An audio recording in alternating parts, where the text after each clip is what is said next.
Hello guys, welcome to anonymous. आज से हम पॉलिटी स्टार्ट करेंगे। Sorry for the delay.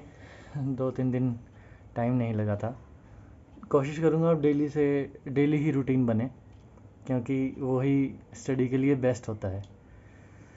तो अगर आपको ये जो मेरे नोट्स हैं इसकी पीडीएफ चाहिए तो आपको टेलीग्राम के का नीचे डिस्क्रिप्शन में लिंक मिल जाएगा, तो वहाँ से आप पीडीएफ डाउनलोड कर सकते हैं सेम नोट्स की। So let's begin. Polity polity में हम पढ़ते हैं लेजिस्लेचर को। लेजिस्लेचर के 3 पार्ट्स होते हैं। लेजिस्लेचर में हम 3 पार्ट्स पढ़ेंगे: central government, state government and local government. Local government में हम 2 पार्ट्स पढ़ते हैं: पंचायत और म्यूनसिपैलिटीज़। ठीक है। और जैसे कि हम स्टार्ट करेंगे पॉलिटी को, तो हम उसको 2 पार्ट्स में पढ़ेंगे। 1773 से हमारी पॉलिटी, जो इंडियन पॉलिटी है, वो एग्जिस्टेंस में आई थी। 2 पार्ट्स में डिवाइड होती है हिस्ट्री के लिए: कंपनी रूल और क्राउन रूल। कंपनी रूल था हमारा 1773 से 1857 तक चला था। उसके बाद था क्राउन रूल। क्राउन रूल था 1858 से 1947 तक। Policy of revising rules after every 20 years होता है। जैसे कि हम पॉलिटी पढ़ेंगे ना, उसमें एक्ट्स वगैरह आएंगे। जब हम कंपनी रूल पढ़ते हैं तो वो जो रूल्स हैं वो हर 20 ईयर्स में रिवाइज होते हैं, ताकि जो उसमें खामी होती हैं हर 20 साल बाद रिव्यू की जा सके और उसमें इम्प्रूवमेंट लाई जा सके। 70 सबसे पहले आया था हमारा रेगुलेटिंग एक्ट 1773 में। उस टाइम जो गवर्नर ऑफ बंगाल थे वो थे वार्न हेस्टिंग्स। ये काफ़ी बार पूछा भी गया है। इससे पहले भी थे, लेकिन गवर्नर जनरल ऑफ बंगाल थे ये। First governor general of Bengal 1773 में वार्न हेस्टिंग्स। 1774 में हमारे फर्स्ट सुप्रीम कोर्ट एस्टेब्लिश किया गया था कैलकाटा में। याद रखिएगा, कैलकाटा में एस्टेब्लिश हुआ था ये 1774 में। फर्स्ट चीफ जस्टिस थी हमारी लॉर्ड एलिजा एम्पे। ठीक है। और उनके साथ 3 अदर जजेस को अपॉइंट किया गया था, जिनका नाम था Lord Leminster, Lord Hyde and Lord Chambers. इसको हम याद कैसे रख सकते हैं? चीफ जस्टिस तो याद रह जाएंगे, लॉर्ड एलिजा एम्पे। ठीक है। इसके अलावा जजेस भी शायद पूछे जा सकते हैं कि किसी एग्ज़ाम में अगर डेप्थ पे पूछ रहे हैं तो हम तो उसका मेरा जो तरीका है वो है लेमेस्टर, हाइड इन चैम्बर्स। जो लेमेंस्टर है वो हाइड करता है चैम्बर्स में। ठीक है। चैम्बर्स होते हैं जैसे कि कोर्ट में जो चैम्बर होते हैं ना वकीलों के, उससे हम इसको लिंक कर सकते हैं। ठीक है। इसके बाद 1774 के बाद हमारे लिए जो इम्पोर्टेंट है वो 1781 एक्ट ऑफ सेटलमेंट। ठीक है। 1773 में आया था रेगुलेटिंग एक्ट। उसके बाद 1781 में उसमें करेक्शन किए गए थे 1773 के रेगुलेटिंग एक्ट में, बिकॉज बहुत ही ज़्यादा मैनिपुलेशन हो रहा था पब्लिक के साथ।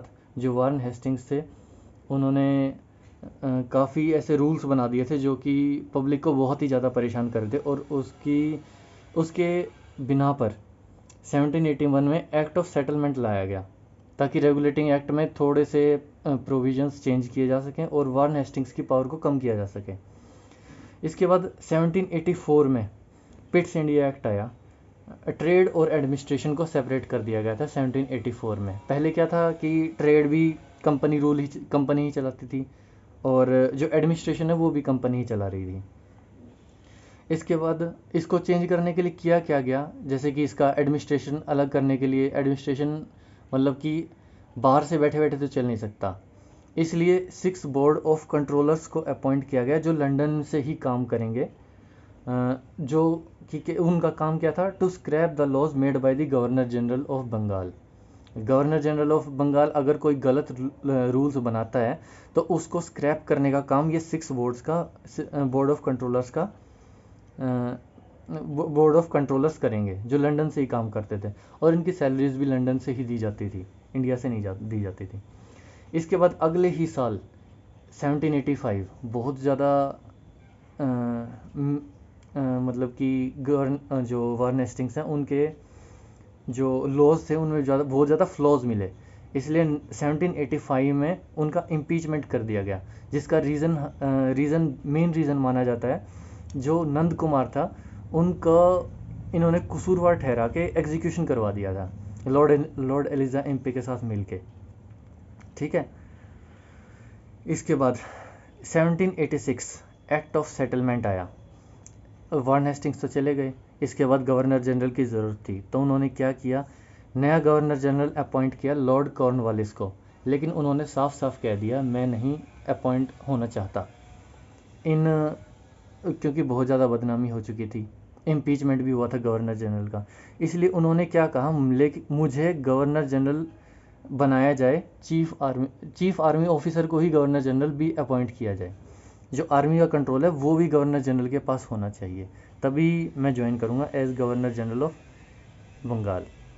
ठीक है, तो इनको दे दिया गया जो इन्होंने डिमांड करी। उसके बाद जैसे मैंने आपको बताया था 20 साल बाद जो रूल्स आते हैं उनको रिव्यू किया जाता है। फर्स्ट है 1773 में, उसके बाद 1793 में सेकंड रूल आया गया रिव्यू करके, जिसे हम कहते हैं चार्टर एक्ट।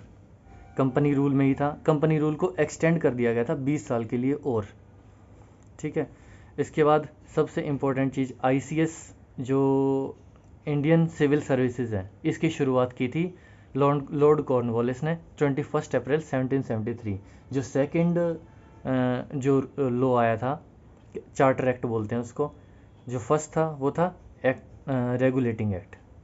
ठीक है ना, इसके बाद चार्टर एक्ट आया था जिसमें कि आईसीएस इंडियन सिविल सर्विसेज की शुरुआत हुई थी। सैलरी अलाउंसेस वो अब इंडिया से दिए जाने लगे थे, जो बोर्ड ऑफ कंट्रोलर और डायरेक्टर्स वगैरह थे सबकी सैलरीज इंडिया के रेवेन्यू से दी जाती थी। ठीक है, इसके बाद 20 साल बाद अगले 1813 में second charter act, company rule को 20 साल और एक्सटेंड कर दिया, ट्रेड 20 साल के लिए एक्सटेंड कर दिया। इसके साथ इन्होंने इसमें थर्ड में क्या चेंजेस किए कि जो ट्रेड करती थी ना कंपनी बाकी देशों के साथ, वो सस्पेंड कर दिए थे सारे के सारे, सिवाय 2 को छोड़ के। फर्स्ट ट्रेड इन टी वो चालू था, वो कंपनी के हाथ में था, टी का जो ट्रेड था वो सारा कंपनी करती थी। और ट्रेड विद चाइना, जो सिल्क रूट से जो चाइना के साथ ट्रेड होता था वो भी कंपनी के अंडर था अभी तक 1830 तक। इसको 20 साल के लिए और एक्सटेंड कर दिया गया, मतलब कि 1833 तक कंपनी के कंट्रोल में थे टी और अपना ये ट्रेड विद चाइना। ठीक है, इसके 20 साल बाद दोबारा रिव्यू किया गया 1833 में चार्टर एक्ट, कंपनी रूल को और 20 साल के लिए एक्सटेंड कर दिया गया। ये फोर्थ टाइम हो रहा था जब कंपनी रूल को एक्सटेंड किया गया था 1773 के बाद। 1773, 1793, 1813, 1833। 1833 में खासियत क्या थी, एक्सटेंड तो कर दिया था, लेकिन जो 2 ट्रेड छोड़े हुए थे 1813 में, trade in T and trade with China, वो उनको भी सस्पेंड कर दिया गया था यहाँ पे। और इसमें क्या आया था, गवर्नर जनरल को जो ऑफ बंगाल जो थे उनको गवर्नर जनरल ऑफ इंडिया बना दिया गया था। 1773 फर्स्ट जो था उसमें गवर्नर ऑफ बंगाल को गवर्नर जनरल ऑफ बंगाल बनाया गया था। यहाँ पे गवर्नर जनरल ऑफ बंगाल को गवर्नर जनरल ऑफ इंडिया बना दिया गया। First governor general of India थे हमारे लॉर्ड विलियम बेंटिक। ठीक है, एडमिनिस्ट्रेशन को सेंट्रलाइज किया गया था, मतलब कि एडमिनिस्ट्रेशन अब एक ही जगह से कंट्रोल होगा। ठीक है, इसके बाद 1833 में आया था, 1835 में इंग्लिश को ऑफिशियल लैंग्वेज इंडिया की मान लिया गया था। 1833 के 20 साल बाद 1853 में चार्टर एक्ट लास्ट बार आया, और इसमें जो 6 बोर्ड ऑफ कंट्रोलर्स थे उनको भी सस्पेंड कर दिया गया। और इसी के साथ जो रिटन एग्जामिनेशन स्टार्ट हुआ था वो हमारा 1853 में हुआ था, लेकिन आईसीएस सर्विसेज स्टार्ट कर दी गई थी 1793 में, जो कि हमने पढ़ा था आईसीएस सर्विसेज कहाँ पढ़ा था, ये रहा 1793 21 अप्रैल 1793 में, सॉरी 73 लिखा हुआ है। ठीक है, इसके बाद लेकिन फर्स्ट जो रिटर्न एग्ज़ाम हुआ था वो तो हुआ था 1853 में, last act of last charter act में, ठीक है। और यहीं पे हमारा ख़त्म होता है कंपनी रूल। इसके बाद 1857 में का रिवोल्ट सबको पता है, 1857 में रिवोल्ट हो गया था। तो इसके बाद ब्रिटिश गवर्नमेंट ने क्या डिसाइड किया था कि कंपनी रूल को ख़त्म करेंगे, हम क्राउन रूल स्टार्ट करेंगे इंडिया में भी। जो लीडर माने गए थे रिवोल्ट ऑफ 1857 में, वो थे लास्ट मुग़ल एम्परर बहादुर शाह जफ़र। इसके बाद हमारा स्टार्ट हुआ क्राउन रूल। क्राउन रूल मतलब कि अनाउंस कैसे किया गया, प्रोक्लेमेशन लेटर लिखा गया था क्वीन विक्टोरिया द्वारा, जिसको पढ़ के सुनाया गया था लॉर्ड कनिंग के द्वारा on 1 November 1958 in Minto park Allahabad. इस प्रोक्लेमेशन को ये लिखा था क्वीन विक्टोरिया ने और पढ़ा था लॉर्ड कनिंग ने, जो कि हमारे थे first voice Roy of India. अब गवर्नर जनरल ऑफ इंडिया को भी ख़त्म कर दिया गया था, उसकी जगह बना दिए गए थे voice Roy of India.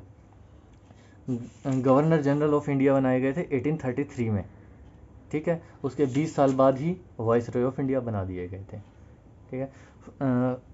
Board of controllers और डायरेक्टर्स की जगह अब क्या बना दिए गए थे, सेक्रेटरी ऑफ स्टेट। ये बहुत ही इम्पोर्टेंट है क्योंकि 1909 और 1990 में इनका काफ़ी महत्वपूर्ण रोल था सेक्रेटरी ऑफ स्टेट का। तो आप ये थोड़ा बेसिक नॉलेज है कि ये पोजीशन होती कौन सी थी। जो बोर्ड ऑफ कंट्रोलर्स और डायरेक्टर्स थे ना, उन्हीं की जगह अपॉइंट किए गए थे secretary of state. Board of controllers का क्या काम था, वो रिव्यूज़ करते थे गवर्नर जो लॉज बनाता था, ठीक है। अगर वो ठीक नहीं होते तो वो उनको स्क्रैप कर देते थे।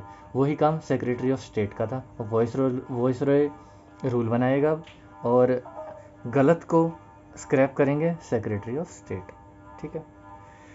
1857 में हमारा क्राउन रूल स्टार्ट हो गया था। 1860 में फर्स्ट इंडियन बजट प्रेजेंट किया गया था बाय जेम्स विल्सन, ठीक है। इसके बाद 1853 में चार्टर एक्ट आया था। इससे अगला रूल आया था 1861 में Indian council act. Vice Roy को ऑर्डिनेंस पावर मिल गई थी। ऑर्डिनेंस पावर आपको बता दूं मैं, ऑर्डिनेंस पावर होती हैं जैसे कि अगर हमारा सेशन नहीं चल रहा होता है जो जिसमें लॉज बनते हैं पार्लियामेंट में, तो ऑर्डिनेंस पावर दी जाती है उसकी जगह। सिंपल ऑर्डिनेंस लाके वो रूल को इम्प्लीमेंट कर दिया जाता है, ठीक है। IPC Indian penal code and CrPC code of criminal procedures introduce किया गया था 1861 में ही, जैसे ही क्राउन रूल स्टार्ट हुआ उसी में। 1862 में 3 हाई कोर्ट्स खोली गई। 1774 में फर्स्ट सुप्रीम कोर्ट खुली थी। 1862 में 3 हाई कोर्ट्स और एस्टेब्लिश की गई थी, कलकत्ता, मद्रास और बॉम्बे में, ठीक है। Lord cunning did the separation of departments. जो डिपार्टमेंट्स पहले इकट्ठे थे, मतलब कि पुलिस भी उसी के पास थी और भी 2-3 डिपार्टमेंट एक ही जगह से कंट्रोल होते थे, तो उन्होंने इसका सेपरेशन कर दिया था। होम मिनिस्ट्री अलग, फाइनेंस अलग, ठीक है। 1862 तक ये था। इसके बाद 1885 Congress founded by A Hume, ठीक है। ये एक ब्रिटिशर्स ही थे। वाइस रॉय उस टाइम थे लॉर्ड डफरिन, ठीक है। 1858 में थे हमारे लॉर्ड कनिंग और 1885 में लॉर्ड डफरिन, जब कांग्रेस का फाउंडेशन हुआ। 1891 इंडियन नेशनल कांग्रेस को रीनेम किया गया था, मैं लिख देता हूँ, renamed as Indian National Congress. पहले नेशनल कांग्रेस था, सिर्फ कांग्रेस था, फिर उसको इंडियन नेशनल कांग्रेस नाम दे दिया गया था बाय दादा भाई नारोजी, ठीक है। 1891 में रीनेम किया गया था। 1885 में बनाई थी, 6 साल बाद उनको रीनेम कर दिया गया इंडियन नेशनल कांग्रेस में बाय दादा भाई नारोजी। अगले साल 1892 में इंडियन काउंसिल एक्ट आया, ठीक है। Indians got the right to debate on budget for the first time, लेकिन वोट का राइट नहीं था यहाँ पे, कि इसको पास करने के लिए जो वोटिंग होती है उसका राइट नहीं था इंडियंस के पास, बस वो उस पर डिबेट कर सकते थे। ठीक है।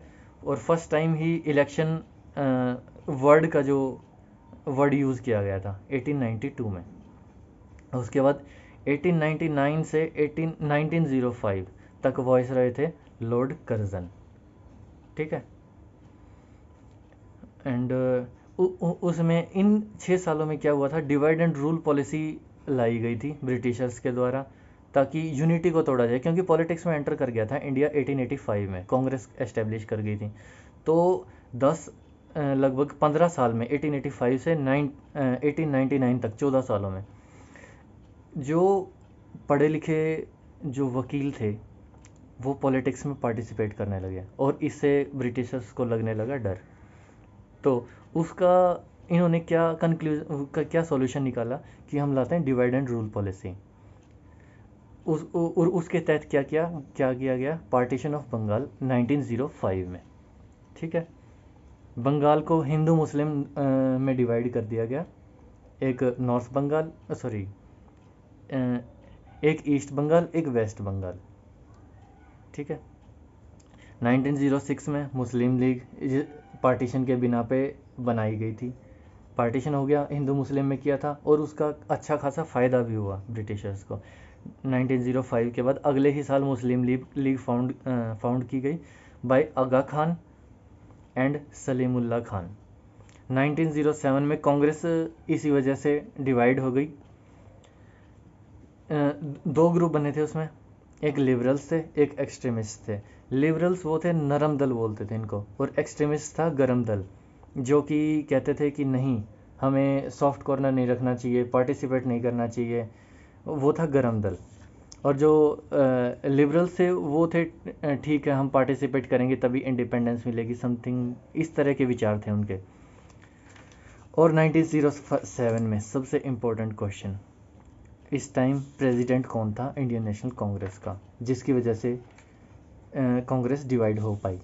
इससे पहले भी डिमांड उठी थी लेकिन मना कर दिया गया था बाय द प्रेसिडेंट ने, मतलब जो उस टाइम थे इंडियन नेशनल कांग्रेस के, वो कामयाब रहे थे इकट्ठा रख पाना। लेकिन 1907 में प्रेसिडेंट थे रासबिहारी बोस, जो कि नरम दल से संबंध रखते थे। वो एकजुट नहीं रख पाए, इसलिए कांग्रेस का पार्टी डिवीज़न हो गया 1907 में। 2 साल बाद 1909 में मॉर्ले मिंटो रिफॉर्म और इंडियन काउंसिल एक्ट, जो हर 20 साल बाद रिवाइज होता है, वो स्टार्ट हो गया था। ठीक है। अब मैंने जो आपको बताया था यहाँ पे सेक्रेटरी ऑफ स्टेट क्यों इम्पोर्टेंट है, जो बोर्ड ऑफ कंट्रोल उसकी जगह सेक्रेटरी ऑफ स्टेट लगाए थे।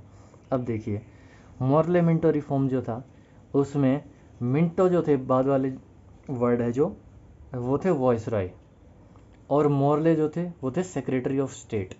ये दोनों मिल के लॉ लाए थे, रिफॉर्म्स लाए थे।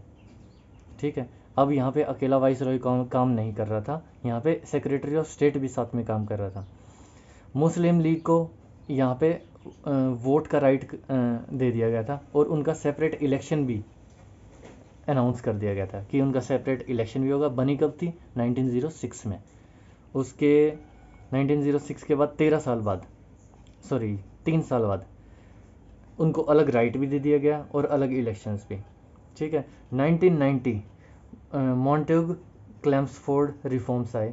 इसमें वॉइस रॉय थे क्लेम्सफोर्ड, सेकंड वाला word, Montague secretary of state थे। इसमें क्या चेंजेस किए गए, जो सैलरी थी अब तक क्या थी, लंदन से आ रही थी बनने से अब तक, 1857 से स्टार्ट हुआ था, तब से लेके 1990 तक जो सैलरी थी वो सब सेक्रेटरी और गवर्नर की, सॉरी वाइस रॉय की लंदन से आ रही थी। अब स्टार्ट हो गई थी वो इंडिया से मिलनी। सॉरी मैंने यहाँ पे एक मिस्टेक कर दी है। जो सैलरी सेक्रेटरी और काउंसिल ऑफ मेंबर्स की थी वो अगेन लंदन से स्टार्ट हो गई थी अब मिलनी, अब तक इंडिया से मिल रही थी। ठीक है। 1919 से 1935 डेरार्की, आपने नाम काफ़ी सुना होगा डेरार्की, इंग्लिश में जो इंग्लिश लैंग्वेज में जो पढ़ते हैं पॉलिटी। डेरार्की का मतलब होता है हड़प की नीति, मतलब कि जो मिल जाता है वही छीन लो बस देश से। ठीक है। ये जो 1919 से 1935 का जो पीरियड था ना, वो डायरार्की की नीति पे आधारित था, मतलब हड़प की नीति स्टार्ट हो गई थी यहाँ। प्रोविजन ऑफ डायरेक्ट इलेक्शंस लाए गए थे 1990 में। वोमेंस को राइट टू वोट दे दिया गया था, ठीक है। इसके बाद 1928 साइमन कमीशन आया था, जिसे हम वाइट पर्सनस कमीशन भी बोलते थे, क्योंकि 7 मेंबर्स थे, इसमें 7 के 7 वाइट पीपल थे, सब ब्रिटिशर्स थे, कोई इंडियन नहीं था। सेक्रेटरी ऑफ स्टेट कौन थे उस टाइम? Lord Birken head. ये भी इम्पोर्टेंट क्वेश्चन बन सकता है यहाँ पे। मोतीलाल 1928 में ही जो इंडिया का फर्स्ट रिटन कॉन्स्टिट्यूशन प्रेजेंट किया गया था, और ठीक है, बट लेकिन मोहम्मद अली जिन्ना ने उस पर साइन नहीं किया था। हुआ क्या था एक्चुअली में, मोतीलाल नेहरू ने फर्स्ट रिटन कॉन्स्टिट्यूशन की डिमांड की थी, भाई इंडिया का कॉन्स्टिट्यूशन रिटन आना चाहिए। तो बर्कन हेड को पता था, क्योंकि इन्होंने ही बीज बोया था डिवाइड एंड रूल पॉलिसी का, उसको पता था सभी के सभी जो नेता हैं वो एग्री नहीं होंगे, जो भी रूल कोई भी बनाएगा तो भी, ठीक है, जो कि एक अच्छी चीज़ भी होती है डेमोक्रेसी में, ठीक है। तो उन्होंने बर्कन हेड ने चैलेंज किया था मोतीलाल नेहरू को कि आप सभी के सभी पॉलिटिशियंस के साइन लाए, रिटन कॉन्स्टिट्यूशन खुद बनाओ और खुद ही साइन करवाओ, हम उसको पास कर देंगे। लेकिन उनकी जो सोच थी वो ठीक रही, और उसी के मुताबिक मोहम्मद अली जिन्ना, जो मुस्लिम लीग के मेंबर थे उस टाइम, उन्होंने साइन नहीं किए थे, तो इसलिए वो रिटन कॉन्स्टिट्यूशन मान्य नहीं हो पाया था। 1935 गवर्नमेंट ऑफ इंडिया एक्ट, लेकिन जो फर्स्ट रिटन कॉन्स्टिट्यूशन की डिमांड है वो 1928 ही मानी जाएगी by Motilal Nehru. 1935 government of India act आया, जिसमें जो अभी हमारा इंडियन कॉन्स्टिट्यूशन है उसका 70% जो कॉन्स्टिट्यूशन है वो इसी गवर्नमेंट ऑफ इंडिया एक्ट से अडॉप्ट किया गया है। इसमें इसी गवर्नमेंट ऑफ इंडिया एक्ट में पावर डिस्ट्रीब्यूशन भी हुआ था। यूनियन लिस्ट, प्रोविंशियल लिस्ट और कंकरेंट लिस्ट को तीनों को अलग अलग से डिस्क्राइब किया गया था। 1935 में सुप्रीम कोर्ट को ट्रांसफ़र कर दिया गया था, शिफ्ट कर दिया गया था कलकत्ता से दिल्ली। बनी कब थी? 1774 में, ठीक है। उस टाइम गवर्नर ऑफ बंगाल कौन थे? वार्न हेस्टिंग्स, ठीक है। 1935 में सुप्रीम कोर्ट को कलकत्ता से दिल्ली शिफ्ट कर दिया गया था 1 अप्रैल 1935 को। और बनी कब थी? ICS कब स्टार्ट होती? 1 अप्रैल 1793 को, ठीक है। और 1 अप्रैल 1935 को RBI भी फाउंड हुआ था, ठीक है। अब 1937 को बर्मा को सेपरेट कर दिया गया था। ये प्रोविज़न तो पास कर दिया गया था 1935 गवर्नमेंट ऑफ इंडिया एक्ट में ही लाया गया था, पास हो गया था बिल, लेकिन 2 साल लग गए थे बर्मा को सेपरेट करने के लिए, इसलिए 1937 में बर्मा एक्चुअली फाउंड हो गया था। I hope you like this video. And इस ये जो मैंने अभी पढ़ाया है, इसका मैं PDF बना के टेलीग्राम जो चैनल है हमारा उस पर शेयर कर दूंगा। अगर आपको ज़रूरत महसूस हो तो आप इसका प्रिंट आउट भी ले सकते हैं, एंड इसको 2-3 बार रीड कीजिए ताकि अच्छे से आपको समझ आ जाए, और कोशिश हो तो एक बार लिख के भी ज़रूर देखिए। Thank you, have a nice day.